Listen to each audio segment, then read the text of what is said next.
औज़ु बिल्लाहि मिनश्शैतानिर्रजीम बिस्मिल्लाहिर्रहमानिर्रहीम। अस्सलाम वालेकुम दोस्तों, आज का हमारा टॉपिक है हज़रत आदम अलैहिस्सलाम की पैदाइश कब और कैसे हुई। कुरान पाक में बयान होने वाले बेहतरीन किस्सों में से एक किस्सा बनी नूह इंसान के बाप हज़रत आदम अलैहिस्सलाम का है। जब कुछ भी ना था तब सिर्फ़ और सिर्फ अल्लाह था। फिर अल्लाह ने पानी को बनाया, पानी के ऊपर अपना अर्श बनाया जहाँ अल्लाह की कुर्सी मौजूद है, जहाँ अल्लाह ताला ख़ुद मौजूद है। उसके बाद अल्लाह ने कलम और लोहे महफूज को बनाया और कलम को कहा लिखो। तो कलम ने पूछा या रब क्या लिखूं? तो अल्लाह ने फरमाया क़यामत तक जो कुछ भी होने वाला है सब कुछ लिख दो। तो अल्लाह के हुक्म से कलम ने हर चीज़ लिख दी। लोहे महफूज पर कलम ने क़यामत तक क्या क्या होगा, कितने लोग कब पैदा होंगे, क्या करेंगे, दुनिया का एक एक हाल, हर चीज़ लिखी हुई है। हर चीज़ अल्लाह के इल्म में है। उसके बाद अल्लाह ने 50,000 साल बाद आसमान और ज़मीन को बनाया। ये 50,000 साल दुनियावी साल के बराबर नहीं थे, क्योंकि उस वक्त तक अल्लाह ने वक्त को पैदा नहीं किया था। अक्सर उलमाओं की राय है कि अल्लाह के यहाँ एक साल हमारी दुनिया के 50,000 साल के बराबर होता है। वल्लाहु आलम। उसके बाद फरिश्तों को बनाया और जिनों को बनाया। उसके बाद 6 दिन में पूरी दुनिया बनाई। ये 6 दिन भी हमारी दुनिया की तरह नहीं थे, ये अल्लाह के दिन थे। हफ्ते को मिट्टी बनाई, इतवार को पहाड़ बनाए, पीर को दरख्त पौधे और सब्ज़ा बनाया, मंगल को तकलीफ़ बीमारियां और मुसीबत बनाई, बुध को नूर यानी रोशनी बनाई, जुमेरात को जानवरों को पैदा किया और ज़मीन पर फैलाया, और जुम्मे को असर से मगरिब के बीच हज़रत आदम अलैहिस्सलाम को पैदा किया। अल्लाह ने फरिश्तों को नूर से, जिनों को आग से और इंसान को मिट्टी से पैदा किया। आदम अलैहिस्सलाम को बनाने से 2000 साल पहले दुनिया में अल्लाह ताला जिनों को भेज चुका था, मगर उन्होंने वहाँ बहुत फसाद किया, एक दूसरे का खून बहाया। तो अल्लाह ताला ने फरिश्तों को भेजा, जिन्होंने जिनों को ज़मीन से दूर कर दिया और जिन मुख्तलिफ छोटे जजीरों पर और सुनसान इलाकों पर चले गए। जिनों में ही एक अज़ाज़ील भी था जो अल्लाह ताला का बहुत इबादत गुजार बंदा था। तो फरिश्ते उसे अपने साथ आसमानों पर ले आए, जो बाद में अपने तकब्बुर और नाफरमानी की वजह से इब्लीस कहलाया, यानी सख्त मायूस, क्योंकि वो हमेशा हमेशा के लिए अल्लाह की रहमत से मायूस है। अब अल्लाह ने इंसान को बनाने के बारे में सोचा तो फरिश्तों को कहा मैं ज़मीन पर अपना खलीफा यानी नाइब बनाने वाला हूँ। खलीफा यानी वो जिनकी एक नस्ल के बाद दूसरी नस्ल आए। अल्लाह ने जिन्नों और इंसान को सिर्फ़ और सिर्फ अपनी इबादत के लिए पैदा किया था कि वो दुनिया में जाकर अल्लाह का इम्तिहान दें और उसकी इबादत करें। फरिश्ते जिन्नों का हाल देख चुके थे। उन्होंने अल्लाह से कहा कि आप क्यों बनाना चाहते हैं इंसान को, जबकि हम तो मौजूद हैं, दिन रात आपकी हमद और तस्बीह करते हैं। ये इंसान भी ज़मीन में जाकर फसाद करेंगे, एक दूसरे का खून बहाएंगे। तो अल्लाह ताला ने जवाब दिया जो मैं जानता हूँ वो तुम नहीं जानते, यानी अल्लाह ताला उन्हें क्यों बना रहा है ये सिर्फ अल्लाह को पता था। अल्लाह पाक ने ज़मीन से मिट्टी मंगवाई तो पूरी दुनिया से फरिश्ते थोड़ी थोड़ी मिट्टी ले आए, थोड़ी काली और थोड़ी लाल। इसलिए इंसान की शक्ल हर तरह की है। सूखी मिट्टी को तुराब कहा जाता है। उसे भिगोया गया तो वो तीन बन गई, फिर उसमें से लेस उठना शुरू हो गया। ऐसी मिट्टी को सलसाल कहा जाता है। अब अल्लाह ताला ने अपने हाथों से आदम अलैहिस्सलाम का पुतला बनाया और 40 दिनों के लिए छोड़ दिया। किसी रिवायत में 40 साल आता है, वल्लाहु आलम। वो मिट्टी सूखी तो काली हो गई, उसमें से बदबू आने लगी। ऐसी मिट्टी को मसनून कहा जाता है। फिर वो बचने वाली मिट्टी की तरह हो गई, जिसको ठोकने से आवाज़ आती है। ऐसी मिट्टी को फ़खार कहते हैं। कुरान में जब जब इंसान की तख्लीक का जिक्र आता है तो अल्लाह ताला फरमाता है हमने तुम्हें मिट्टी से बनाया। तो ये अलग अलग मिट्टी के नाम आते हैं कि ऐसी मिट्टी से बनाया, देखो तुम क्या चीज़ थे। जब आदम अलैहिस्सलाम को बनाया तो उनका कद 40 फीट लंबा था। जब उनका पुतला बनाकर अल्लाह ताला ने छोड़ दिया तो इब्लीस उनके आसपास चक्कर लगाता, उनके ठोकर मारता और सोचता कि इन्हें ज़रूर किसी ख़ास मकसद के लिए बनाया जा रहा है। वो फरिश्तों से कहता अगर मुझे इस पर मुसल्लत कर दिया गया तो यकीनन मैं इसे मुसीबत में डाल दूँगा, और अगर इसको मुझ पर मुसल्लत कर दिया गया तो मैं इसकी नाफरमानी करूँगा। फरिश्तों ने सोचा ये जो भी मखलूक अल्लाह ताला बना रहे हैं ये इल्म में हमसे ज़्यादा नहीं हो सकती, ना ही हमसे ज़्यादा इज्जत वाली है। यहाँ आपको एक बात बताते चलें कि फरिश्तों ने यह बात गुरूर में आकर नहीं कही थी, बल्कि फरिश्ते तो मासूम होते हैं। उन्होंने ऐसा इसलिए कहा क्योंकि वो दूसरी मखलूक को देख चुके थे जो इल्म में बहुत कम थी, और जिन्नात भी इल्म में फरिश्तों से कम थे। तो फरिश्तों ने यही सोचा कि ये इंसान भी इसी तरह की मखलूक होगा जो इल्म में हमसे कम होगी। लेकिन अल्लाह ताला तो सबके दिलों का हाल जानता है। अल्लाह ताला ने हुक्म दिया कि जैसे ही मैं आदम अलैहिस्सलाम ने रूह फूंकूं, तुम सब सजदा करना। ये सजदा ताज़ीम था। इस सजदे का हुक्म अल्लाह ताला ने इसलिए दिया कि सबको पता चल जाए कि जो ये नई मखलूक है इसका रुतबा फरिश्तों और जिनों से ऊपर होगा।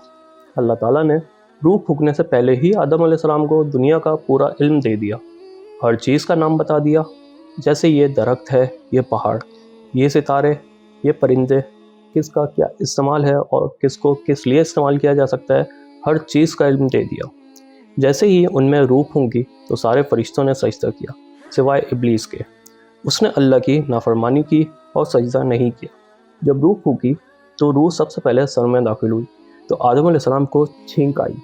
तो फरिश्तों ने कहा कि आप कहिए अल्हम्दुलिल्लाह, यानी तमाम तारीफ़ और शुक्र अल्लाह ही के लिए है।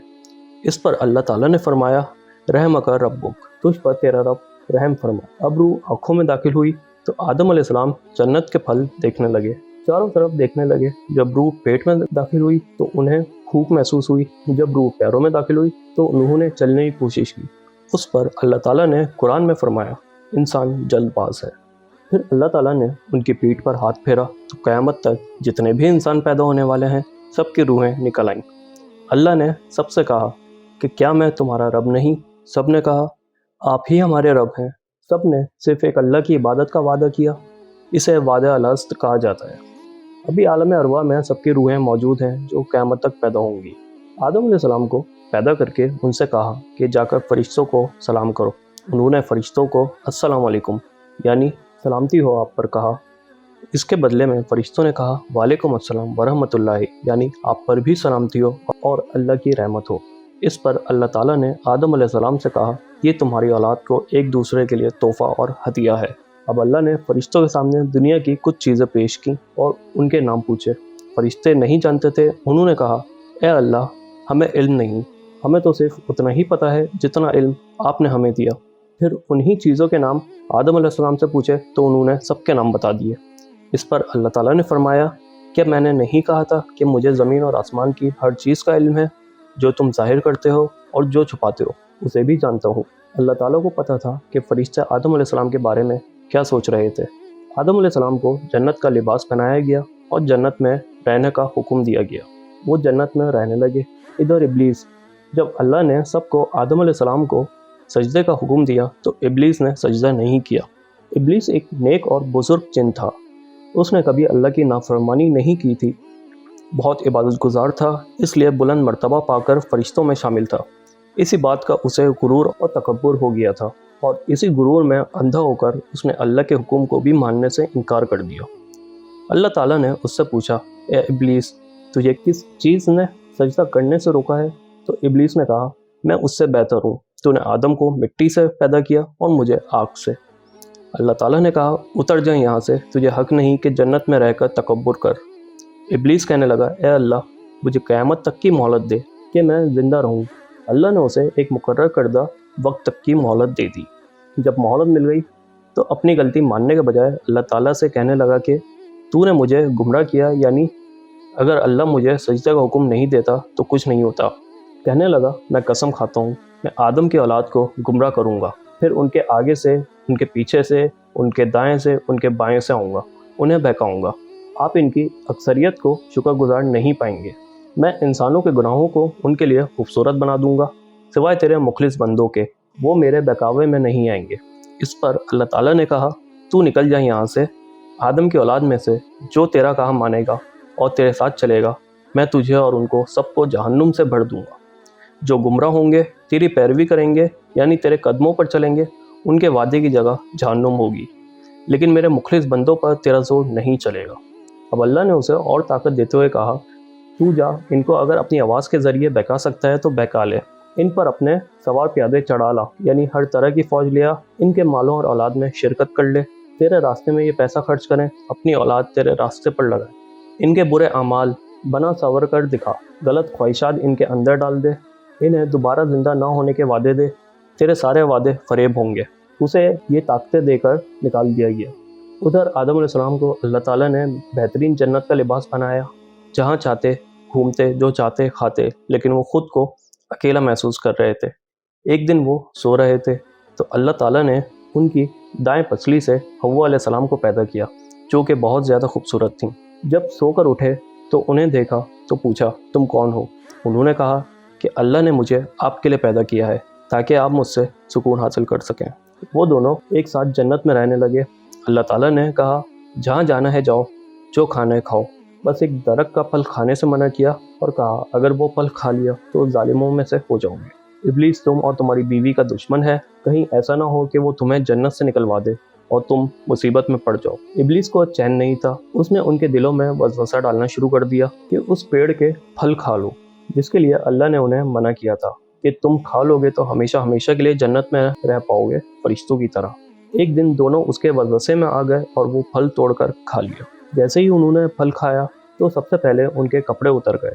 وہ دونوں شرم سے ادھر ادھر بھاگنے لگے اور جنت کے پیڑوں کے پتے خود پر چپکانے لگے۔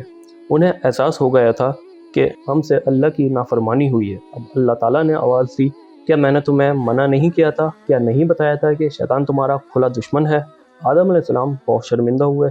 اب اللہ تعالیٰ نے انہیں جنت سے اتر جانے کا حکم دیا اور کہا، انسان اور شیطان تم ایک دوسرے کے دشمن ہو گئے، تمہیں ایک وقت تک دنیا میں رہنا ہوگا اور دنیا سے فائدے اٹھانے ہو، وہیں زندگی بسر کرو گے، وہیں مرو گے اور وہیں سے دوبارہ اٹھائے جاؤ گے۔ جب تم کو میری ہدایت پہنچے تو جو اس کو مانے گا اس کو قیامت کے دن نہ کوئی غم ہوگا نہ کوئی ڈر ہوگا جہنم کا، لیکن جو نہیں مانے گا اور میری ہدایت کو جھٹلائے گا وہ سب آگ میں جائیں گے اور ہمیشہ اسی میں رہیں گے۔ کہا جاتا ہے کہ آدم علیہ السلام کو ہند میں اور حوا علیہ السلام کو جدہ میں اتارا، واللہ عالم۔ اس کے الگ الگ روایت ملتی ہیں۔ وہ بہت شرمندہ تھے، اپنی غلطی پر توبہ کی تو اللہ نے انہیں کچھ کلمات سکھائے جن کو انہوں نے جب پڑھا تو اللہ نے انہیں معاف کیا اور عرفات کے میدان میں وہ ملے اور پھر دنیا شروع ہوئی۔ وہ کلمات تھے، ربنا ظلمنا انفسنا۔ حوا علیہ السلام نے 20 ولادت میں 40 بچوں کو پیدا کیا، انہی سے دنیا آگے بڑھی۔ ہر بار جڑواں بچے پیدا ہوتے، ایک لڑکا اور ایک لڑکی۔ جو ایک ساتھ پیدا ہوتے تھے ان کی شادی نہیں ہو سکتی تھی، جو الگ الگ پیدا ہوتے تھے ان کی شادی ہو سکتی تھی۔ آدم علیہ السلام نے اپنی اولاد کو وہ سب سکھایا جو اللہ نے انہیں سکھایا تھا۔ سب ایک اللہ کی بات کرتے تھے، کھیتی کرتے اور جانوروں کو پالتے۔ اسی پر اللہ نے قرآن میں کہا، اے لوگو اپنے رب سے ڈرو جس نے تم کو ایک ہی جان سے پیدا کیا۔ آدم علیہ السلام کے بیٹوں میں سے 2 بیٹے، حابیل اور قابیل۔ قابیل کے ساتھ جو بیٹی پیدا ہوئی تھی وہ بہت خوبصورت تھی، لیکن حابیل کے ساتھ جو پیدا ہوئی تھی وہ زیادہ خوبصورت نہیں تھی۔ قابیل نے آدم علیہ السلام سے کہا کہ وہ اپنی جڑواں بہن سے شادی کرے گا۔ آدم علیہ السلام نے منع کر دیا کیونکہ اللہ نے اس کی اجازت نہیں دی تھی۔ قابیل اپنے مزاج میں بہت سخت تھا، وہ کھیتی کرتا تھا، ادھر حابیل بہت نرم مزاج تھے، وہ بکریاں سنبھالتے۔ آدم علیہ السلام نے کہا، تم دونوں اپنی قربانی اللہ کے سامنے پیش کرو، جس کی قربانی اللہ تعالیٰ قبول کر لے گا وہ صحیح ہوگا۔ اس زمانے میں جب اللہ کے لیے قربانی پیش کی جاتی تو آسمان سے ایک آگ آتی، جس کی قربانی وہ آگ کھا لیتی، اس کی قربانی قبول ہو جاتی۔ حابیل نے سب سے اچھا جانور قربانی کے لیے دیا اور قابیل نے سب سے ردی فصل کا حصہ۔ آگ آئی اور حابیل کی قربانی کو کھا لیا۔ اس پر قابیل بہت غصہ ہوا۔ ایک دن موقع دیکھ کر اس نے حابیل سے کہا کہ میں تمہیں ختم کر دوں گا۔ اس پر حابیل نے کہا، میں تم پر ہاتھ نہیں اٹھاؤں گا۔ اس پر قابیل نے حابیل کے سر پر ایک بڑا سا پتھر مارا اور وہ مر گیا۔ اب قابیل کو سمجھ نہیں آیا کہ حابیل کی لاش کا کیا کرے، کیونکہ ابھی تک کوئی مرا نہیں تھا۔ اللہ تعالیٰ نے 2 کووں کو بھیجا، انہوں نے بھی ایسے ہی لڑائی کی اور ایک نے دوسرے کو مار ڈالا۔ پھر پہلے نے گڈھا کھودا اور اسے دفنا دیا۔ اس پر قابیل نے بھی ایسا ہی کیا اور جس سے شادی کرنا چاہتا تھا اسے لے کر آدم علیہ السلام سے بہت دور جا بسا۔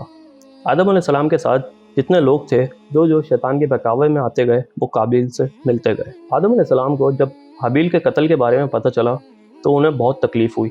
اللہ تعالیٰ نے شیس علیہ السلام کو ان کے بعد نبی بنایا جو ان کے ہی بیٹے تھے۔ آدم علیہ السلام نے شیس علیہ السلام کو سارا علم سکھایا۔ اللہ نے کل 104 صحیفے اتارے، اس میں سے 50 شیس علیہ السلام کو دیے۔ ایک روایت میں آتا ہے جب آدم علیہ السلام کی وفات کا وقت قریب آیا تو آپ نے اپنے بیٹے شیش علیہ السلام کے حق میں وصیت کی، انہیں رات اور دن کے اوقات اور ان کے اوقات میں ادا کی جانے والی عبادات کی تعلیم دی اور انہیں بتایا کہ ایک طوفان آنے والا ہے۔ کہتے ہیں آج کل جتنے انسان موجود ہیں ان کا نسب شیش علیہ السلام تک پہنچتا ہے۔ آدم علیہ السلام کے دوسرے بیٹوں کی اولاد ختم ہو چکی ہے، واللہ عالم۔ جب آدم علیہ السلام کی عمر 960 سال ہوئی تو انہوں نے اپنے بچوں سے کہا مجھے جنت کے پھل کھانے کی خواہش ہو رہی ہے۔ سارے بچے ادھر ادھر پھیل گئے پھل ڈھونڈنے کے لیے۔ راستے میں ان کو موت کے فرشتے ملے جو انسانی شکل میں تھے۔ انہوں نے کہا واپس جاؤ، ان کی موت کا وقت قریب ہے۔ جب آدم علیہ السلام فوت ہوئے اس دن جمعہ تھا۔ فرشتے اللہ کے پاس سے جنت کی خوشبو اور جنت کا کفن لے کر آئے اور ان کے بیٹے اور خلیفہ شیش علیہ السلام سے تعزیت کی۔ حضرت ابی بن کعب رضی اللہ تعالیٰ عنہ سے روایت ہے، انہوں نے فرمایا جب آدم علیہ السلام کی وفات کا وقت قریب آیا تو انہوں نے اپنے بیٹوں سے فرمایا بیٹو میرا جنت کے پھل کھانے کو جی چاہتا ہے۔ وہ تلاش کے لیے نکل کھڑے ہوئے۔ انہیں سامنے سے فرشتے آتے ملے جن کے پاس آدم علیہ السلام کا کفن اور خوشبو تھی اور ان کے پاس کلہاڑے، کسیاں اور ٹوکریاں تھیں۔ انہوں نے کہا آدم کے بیٹو تمہیں کس چیز کی تلاش ہے؟ تو انہوں نے کہا ہمارے والد صاحب بیمار ہیں، جنت کے میووں کی خواہش رکھتے ہیں۔ فرشتوں نے کہا واپس چلے جاؤ، تمہارے والد تو فوت ہونے والے ہیں۔ فرشتے جب آدم علیہ السلام کی روح قبض کرنے کے لیے آئے تو حوا علیہ السلام نے انہیں دیکھ کر پہچان لیا۔ وہ آدم علیہ السلام سے چپٹ گئیں۔ آدم علیہ السلام نے فرمایا مجھ سے الگ ہو جاؤ، پہلے بھی مجھے تمہارے ذریعے سے ہی مصیبت پہنچی تھی، مجھے میرے رب کے فرشتوں کے ساتھ رہنے دو۔ فرشتوں نے ان کی روح قبض کی، غسل دیا، کفن پہنایا، خوشبو لگائی، آپ کی قبر کھودی اور لحد تیار کی۔ پھر انہوں نے آدم علیہ السلام کی نماز جنازہ ادا کی، پھر انہیں قبر میں رکھ کر اوپر سے مٹی ڈال دی۔ پھر انہوں نے کہا آدم کے بیٹو تمہارے لیے یہی طریقہ ہے۔ حضرت آدم علیہ السلام کہاں دفن ہیں اس میں اختلاف ہے۔ مشہور ہے کہ انہیں ہندوستان کے پاس سری لنکا میں اس پہاڑ کے قریب دفن کیا گیا جہاں انہیں جنت سے اتارا گیا تھا۔ ایک قول یہ بھی ہے کہ مکہ میں جبل ابی قبیس پر دفن کیا گیا۔ یہ بھی کہتے ہیں کہ حضرت نوح علیہ السلام نے طوفان کے موقع پر ان کی اور حضرت حوا علیہ السلام کی میتوں کو ایک تابوت میں ڈال کر کشتی میں رکھ لیا تھا، پھر طوفان ختم ہونے کے بعد انہیں بیت المقدس میں دفن کر دیا۔ آپ کی عمر کے بارے میں بھی اختلاف ہے۔ حضرت ابن عباس اور حضرت ابو ہریرہ رضی اللہ تعالیٰ عنہ سے روایت ہے کہ لوح محفوظ میں ان کی عمر 1000 سال لکھی ہوئی تھی۔ حضرت آدم علیہ السلام کی وفات کے بعد ان کے بیٹے شیش علیہ السلام نے ان کے کام تبلیغ کی ذمہ داری اٹھائی۔